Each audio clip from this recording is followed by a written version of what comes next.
Alright, welcome back to this series where I'm just going on a weird rant about every single Pokemon. Perhaps that was a good way to describe it, or maybe not. I guess a better way to describe what's going on here, if you haven't seen the other videos, is that I'm just talking about every single Pokemon, and I'm talking about just one weird fact or shower thought or realization I came up with for every single one of them, and I'm trying to make it so that all this stuff is fresh and new information, so that if you're watching this, you can, quote-unquote, learn something new, even though the whole point of this is that it's all so obscure and weird that it's useless information, as the title would imply. But that's the fun of it, I guess. Anyway, we left off in the Sinnoh region with Cherubi. There is a single card in Pop Series 6 in the TCG where the smiles on its faces are reversed.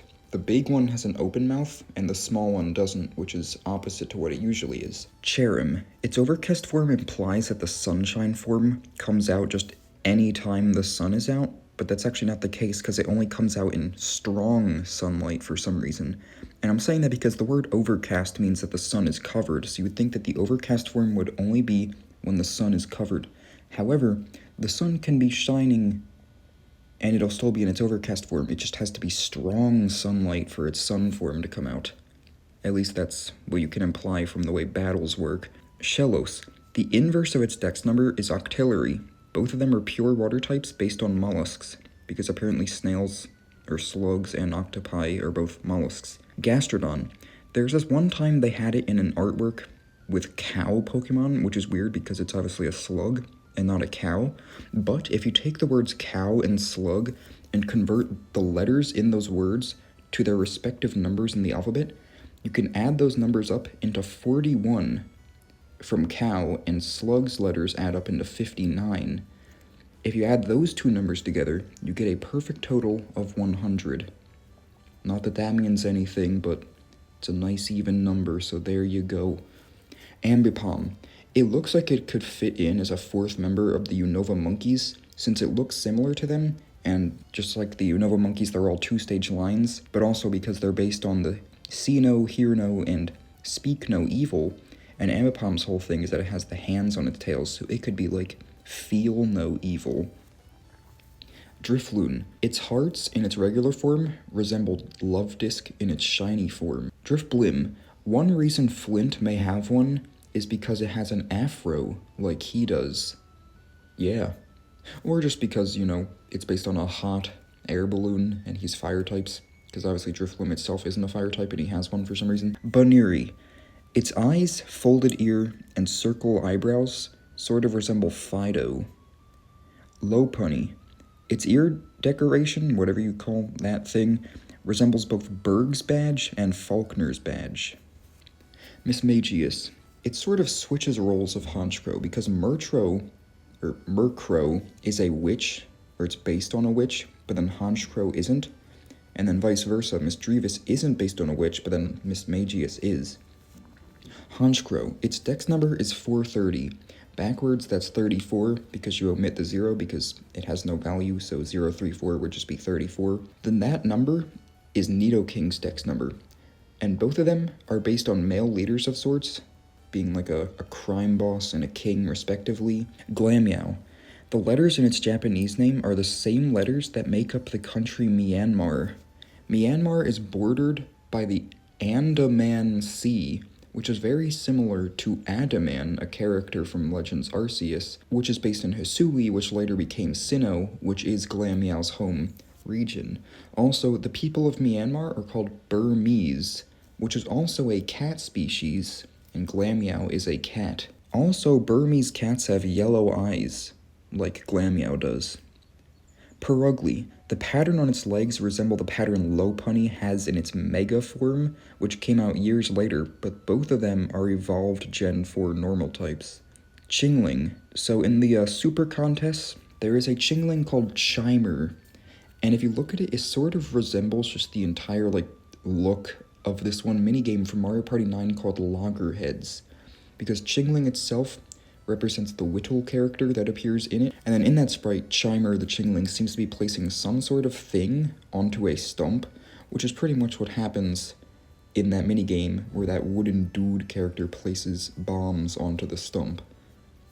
Stunky. The letters its English name has that the Japanese name doesn't are the same as the ones that its category name doesn't, which are T and Y. Skuntank. Rearranging its dex number, which is 435, you can rearrange that into 453 or 543. Both of those Pokemon, if you look at their dex numbers, are also poison types, Venipede and Krogunk, and all three of them have a secondary type that is unique from one another, being Dark, Bug, and Fighting. Bronzor. Its dex color is listed as green, even though only its shiny is green. Bronzong. The dex says it's revered as a bringer of plentiful harvest. In the TCG, 2 cards have featured the trainer Jasmine before. One of them was with Steelix and one was with Bronzong. The sum of the dex numbers of Bronzong and Steelix is Landorus's dex number, and Landorus itself is literally the bringer of plentiful harvest, like Bronzong is also described as. Bonsly. Its 3 bumps are similar to the way Mewtwo's fingers are seen in its official art. Shiny Bonsly has pinkish orbs, and regular Mewtwo is pinkish, and regular Bonsly has green orbs, like shiny Mewtwo is green. Mime Jr. It evolves when it learns Mimic, as if it is only able to truly mimic things as Mr. Mime, though the deck says it does mimic things as well, so that's a little counterintuitive. Happiny. The Togepi, Cleffa, Igglybuff tag team card should have had Happiny instead of Togepi. Happiny fits in better if the others because it's pink like Cleffa and Igglybuff. Though it physically fits in better, there are reasons why Togepi fits better too. All 3 of them are fairy-type babies from Johto, allowing the card to have a fairy type. Happiny's line, however, should have been made fairy type. It just kind of looks like it would have been when they added the fairy type. Also, that sounded really robotic when I read this because I am reading this out of a journal where I have this all written down, so oops. Chatot. By learning human speech, Chatots could hypothetically order other Pokemon and command them to attack, assuming they could also gain possession of captured Pokemon, which is not likely, I would imagine. Spiritomb. All Spiritomb may share a hive mind consciousness, since it is said that 108 spirits were sealed into the keystone, and assuming the same spirits are split into every Spiritomb, then they are essentially all the same thing, just multiple beings. Otherwise, it seems unlikely that multiple groupings of 108 different spirits sealed into different stones would all create the same entity that looks identical, being multiple Spiritombs. Gibble. The deck says it once lived in the tropics, perhaps referring to its more aquatic, vivid-looking beta design, or hinting at a future regional form that is actually water-type, considering it is based on a shark. Gabite. So one of its deck's entries mentions that it likes to hoard gems in nests in caves, and it mentions that thieves sometimes steal those gems. But my theory is that perhaps the thieves that are mentioned in that dex entry are simply just the people and trainers in the grand underground of the Sinnoh region collecting treasure, and the nests are the holes in the wall that you dig when you are digging through the grand underground, making the player a thief to Gabite on accident. Garchomp. It and Lucario are the only Pokemon ever owned by Cynthia to gain Megas in Gen 6. They are very close in the dex, or just by dex number, separated only by Munchlax. Munchlax's Japanese name starts with G, just like Garchomp's whole line does, and it is a baby Pokemon like Lucario's pre-evolution. Garchomp's Japanese name comes from a word meaning with a big bite, which relates to Munchlax's personality since it's like a hungry little creature. Munchlax. If you rearrange the syllables of its Japanese name Ganbai, you get Bagon, which is pronounced very similar and spelled very similar to Bagon, which is obviously another Pokemon. Riolu. The inverse of its dex number is Rockruff's dex number. Both of them are base-stage young canine Pokemon that evolve into fully evolved canine Pokemon with spikes on their bodies. Lucario. It is based on Anubis, and many people question why it is the Steel type, because it would obviously make a lot more sense if it was Psychic type since it's the Aura Pokemon. However, Anubis was the Lord of the Dead in early Egypt mythology. However, that role was later carried on to Osiris. So Osiris was essentially the stealer of Anubis's role. Steel equals the other spelling of steel. Lucario equals steel type. Boom. Hippopotas. It has the word pop in its name, calling to mind pop art, where 4 of one image are repeated in different color palettes. And since it has 2 forms and each one has a shiny, that means there are 4 different color palettes of Hippopotas, which goes back to what I just said about pop art. Hippowdon. The Hippowdon level X card in Rising Rivals totally could have been Bertha's Hippowdon, because at that time they were doing cards where gym leaders and just trainers owned Pokemon in the TCG. However, that card didn't have an owner for some reason, even though Hippowdon is on Bertha's team in Gen 4, and other Elite Four members have level X cards in that set. Scorpy. The deck says it is weakened in the cold, though it is weak to fire and not ice. Drapion. The first 3 syllables of its Japanese name sound like do-re-mi. Its Japanese name is do-re-pion, by the way, but as I said, do-re-mi, that's like that music thing. Not that that has any relation, because Drapion is no relation to music, but I said it, and that means nothing, I guess. Anyway, Croagunk. Its Japanese name contains the word egg. Its orange cheeks resemble salmon eggs, which is also called caviar, I guess. And Croagunk is Pastoria City's mascot. Pastoria City's gym leader is Crasher Wake, who is a water-type gym leader, which goes back to that connection to salmon, because they obviously live in the water. Toxicroak. It's associated with Saturn from Team Galactic, even though its head shape resembles Mars's hair a lot more. Additionally, Mars has a perugly, which happens to resemble Saturn's hair, at least for its ears, so perhaps they should have been switched. Carnivine. It is the bug catcher Pokemon according to its category. There is a trainer class called Bug Catchers. One appears in Krickettoon's trainer gallery card in the TCG. Krickettoon and Carnivine are both Gen 4 Pokemon. Not that that has any meaning, but, that's the point. Finneon. There's a pattern in the 3 different dex images it has. Each has twice as much as the last. One has 1 Finneon appearing in the image, one has 2 Finneon, and one has 4 Finneon. Lumineon. The deck says it competes for food of Lantern. Both have L-A-N-T in their Japanese names. Mantike. It evolves when a Remoraid is in the party. Subtracting their dex numbers gets Smeargle's dex number. Mantike has a face on its back, and Smeargle has a paw print on its back. You can put these together to resemble perhaps like a smiling face with a waving hand, or just relate it to any generic one of those like hand and head boss fights, like Wham Bam Rock from Kirby or Tiki Tong from Donkey Kong. There's like a million of that trope. Snover. The deck says it grows fruits sometimes, which may imply that Snover is the origin of Rostberries, because Rostberries are the ones that cure burns, and since it's an ice type, you could use something cold to cure the burns. Originally, Rostberries were actually called Freezeberries, which makes that connection even stronger, and also Rostberries are green and blue, which is Snover's color in its regular and shiny form, respectively, so it all adds up. Abomasnow. Its dex number backwards is 064, but obviously, again, like I said earlier, 0 doesn't mean anything, so it's just 64. And obviously, this calls to mind the Nintendo 64, because we're talking about Nintendo stuff here.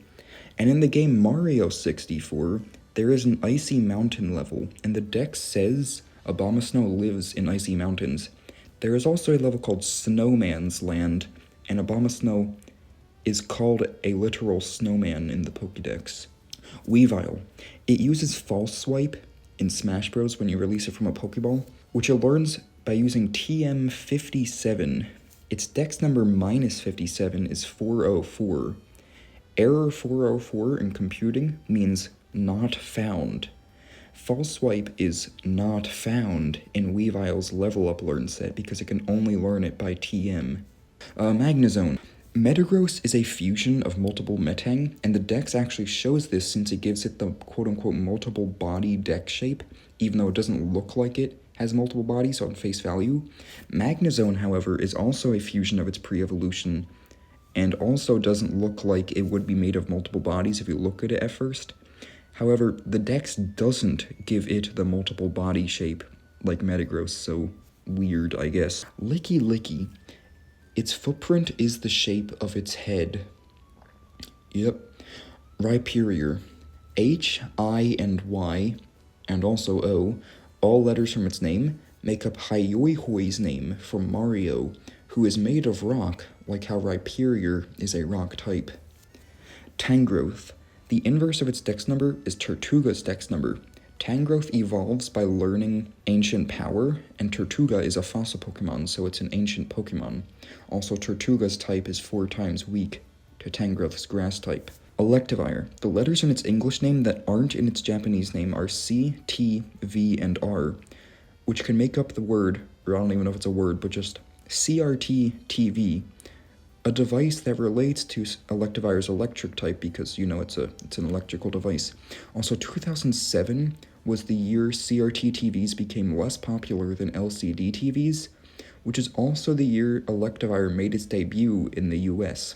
Magmortar. Its shoulder looks similar to the Heat Badge, which is from the previous gen, and this is something I've always thought of ever since I first played Alpha Sapphire. I never really noticed how no one else has mentioned that, because after looking it up, it doesn't look like anyone's mentioned that before, but I really feel like they modeled Magmortar after that badge to some extent, because it does look similar. Togekiss. It has a hoof-like footprint just like Wingull, even though they're both birds and not horses, or I guess the word is ungulates for hooved animals. There you go, you can actually learn something legitimate now. They're also both dual flying types with white and blue feathers, by the way, because remember, we're talking about Pokemon here and not horses. Yanmega. In its prime card, objects that look like star anise appear in the background, and star anise is some, herb or cooking thing, but, that's not what matters. What matters is that things in that shape appear in the background of the card. The letters it doesn't share with the word anise, so if you take the letters in Yanmega's name and the word anise, the ones that they don't share are Y, M, and G, which you can rearrange to spell gym. Yanmega later appeared in Bugsy's gym in Heart Gold Soul Silver, and the prime card that I'm referring to was in the Heart Gold Soul Silver TCG era. Leafeon. Its category name is featured in the attacks of its level X card, while its counterpart Glaceon's category name is not. Glaceon. It first needed to be near an ice rock to evolve, but you can now just use an ice stone. You'd think these would literally be the same thing, and they would have made it so you could use an ice stone from the beginning. I'm really not sure why they didn't. No, you can't use an ice stone, you have to use an ice rock, because that's 2 different things somehow, even though it's literally just synonyms. Gliscor. The deck says nothing supporting the fact that it's a ground type. It looks like it should be a poison type, obviously, because it's a scorpion and has a stinger. But strangely, the dex also mentions nothing about it being poisonous either, so perhaps it should just be a flying type, because, if we're reading the dex here, that's kind of all it seems like it should be. Or maybe even a dark type, but definitely not ground. Mamoswine. The average of its dex number and Piloswine's dex number is Anorith's dex number. Anorith and Mamoswine are both based on extinct animals. Mamoswine's dex number minus Swinub's dex number is Grovyle, who has inspiration also from an extinct animal, being a dinosaur. Porygon Z. The deck says its new program did not work as planned, but considering the item used to evolve it is literally called the Dubious Disc, perhaps it should have been obvious from the start that that would happen, unless they named it that after realizing it messed up. But then, it seems kind of unethical to keep evolving Porygon Zs if you're kind of corrupting it. Gallade. Similar to how Gardevoir's Japanese name sounds like it would fit Gallade better, Gallade's English name sounds like it would fit Gardevoir better since it has the word gal in it, and Gardevoir is the feminine one. Probopass. Considering its steel type, blue color, and magnetism, it is likely made of cobalt, which is a bluish magnetic metal. All magnetic elements are either silver or bluish, so its golden shiny makes little sense because a lot of golden metals, like brass, copper, and gold itself, are not magnetic. So perhaps shiny Probopass uses a different form other than magnetism, or it's just made of some undiscovered golden magnet metal. Dusknoir. The average of its dex number and Trevenant's dex number, who is another ghost type with many similarities to Dusknoir, and they even appeared in a card together, The average of their dex numbers is Jellicent's dex number, and all three of the Pokemon mentioned here are all ghost types. Frostlass. This is a theory one again. There's a chance that Frostlasses might be the ghosts of Gardevoir because both of them have white dress-like features incorporated into their design and are very feminine in design. And Frostlass's head shape resembles Gardevoir's bangs or hair, whatever you call that green thing on its head. They both have red heart-like appendages as well, Gardevoir's being that spike going through its body and Frostlass's being the ribbon. Frostlass is a Gen 4 counterpart to a Gen 3 Pokemon, and Gardevoir is a Gen 3 counterpart to a Gen 4 Pokemon, so they have that relation as well. Rotom. In Legends Arceus, the item you use to get Rotom is a circular saw, though no circular saw is really visible in Rotom's design, so you wonder where that even comes from. Uxie. It is the only Lake Guardian whose Japanese name and English name is pronounced the same, though they are spelled different. Mesprit. It has similar hair to Lucario. Both of them are Gen 4 psychic types with similar category names, being Aura and Emotion, which are pretty much just synonyms. Azelf. It and Cobalion are both blue-colored legendaries in legendary trios. Azelf is the Willpower Pokemon, and Cobalion is the Iron Will Pokemon. Azelf is Psychic type, and Cobalion later got a Psychic type form, being its Paradox form. That's not really a form of Cobalion, but it's obviously related. Dialga. The inverse of its dex number is Rayquaza's dex number. Both of them are Dragon-type legendaries who have appeared on the covers of Pokemon games and are named after precious gems. Or at least their games are named after precious gems. It would not be notable, though, if I said this about Palkia, simply because Pearl is not a cardinal gem like Emerald and Diamond are, so the fact that Dialga is the inverse of Rayquaza makes it a little more meaningful. There are also diamonds called Emerald Cut diamonds, because a type of cut you can give to a gem is called the Emerald Cut, though there is no Pearl Cut diamond, so this kind of further establishes the relationship I'm talking about. Also, Rayquaza did not get a primal form like the rest of its trio, but Dialga did get a completely unrelated primal form in one of the Mystery Dungeon games, so that further connects them. Palkia. This also involves Dialga, but Diamond and Pearl first released in Japan. The next two release dates were in the US in April and Australia in June. April and June's birthstones are literally Diamond and Pearl. Heatran. So it appears between Palkia and Regigigas in the Pokédex. So to make a sort of metaphor for that, since Regigigas comes last, or on the bottom of the three, you could say that Regigigas is the land, because that's sort of what it's based on. And then Heatran on top, since it's based on like the mantle or lava, it is a volcano coming out of the land, and then Palkia, which is the space Pokemon, is the space above the volcano. Giratina. Its dex number is 487. Platinum is element number 78, which is the inverse of the last two digits of Giratina's dex number. Also, Platinum's atomic mass ends in 84. 84 is the first two digits of Giratina's dex number, backwards. Cresselia. Its boundaries crossed EX and Great Encounters Level X have nearly identical yet mirrored artworks, and also both have one attack and one ability on the card. Fion. It has the word one in its name, even though there are notably more than one of it, a trait not shared by all legendaries or mythicals. Manaphy. Its Galarian Gallery card shows it with only Alolan Pokemon, implying it is in Alola in the image, which is ironic because the dex says it lives in cold seas and Alola is a hot tropical region. Darkrai. It pretty much does the same exact pose as Mewtwo in its official artwork, except they're both facing opposite directions. Shaman. Platinum base set has two decks. One is Giratina, which makes sense because it's obviously Pokemon Platinum, and the other is a Shaman deck. However, it uses Shaman's land form, but it would have made more sense if it used the Sky form since that was new in Pokemon Platinum and the land form already existed. Also, both decks have a Shaman coin for some reason instead of the Giratina one having a Giratina coin. Arceus. There are three potential names for if Arceus had a Gen 4 game. Obviously it has Legends Arceus, but that's not Gen 4. They could have done Pokemon Tin to go with the metal name that Giratina had, since the alchemy symbol for tin sort of resembles Arceus's rings, and tin symbolizes wisdom and balance, in alchemy, and obviously Arceus is like the god of Pokemon, so it would have wisdom. Alternatively, they could have named it Pokemon Quartz, since quartz is sometimes called the universal crystal, and Arceus made the Pokemon universe. Also, quartz is white like Arceus is.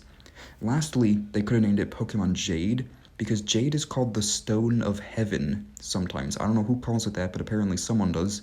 And obviously, again, Arceus is the god of Pokemon, that would apply to it. And also, Arceus has green gems on its rings, and Jade is a green gem. Victini, considering it's meant to win every fight, you'd think it would have some kind of type combo with many immunities like Ghost Steel, or a type with no weakness like Electric and having the Levitate ability, because that would obviously boost its chances of winning any fight greatly if it has a lot of immunities or no weaknesses.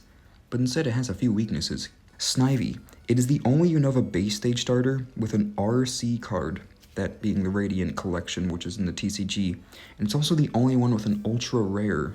Servine, its footprint resembles an exclamation mark.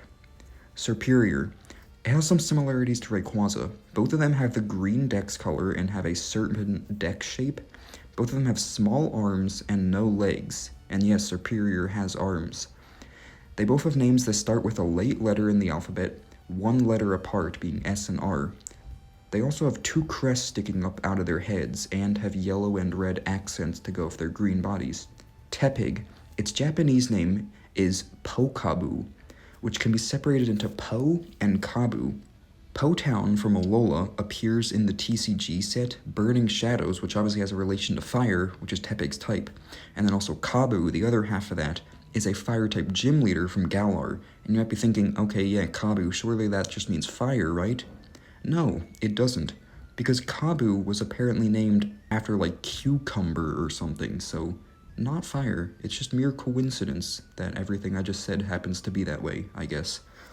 Pignite, the yellow spots on its chest resemble Fanrodom's arms. Emboar, it's technically the only Unova starter to lack a V or a V-Star card in the Sword and Shield era. I say technically because Samurott does, but only in its Hisuian form. I'm gonna end this one a little earlier than the last ones. I mean, this is still a pretty long video, but like, it takes a while to write this stuff down, and by this point I'm starting to catch up with where I've written up to. Like, I'm still working through writing the Unova region down, and I'm already in the Unova region making this video, so I've got to slow down a bit so I can catch up. Anyway, if you like this for now, consider liking, subscribing, and commenting and all that. And thanks for watching.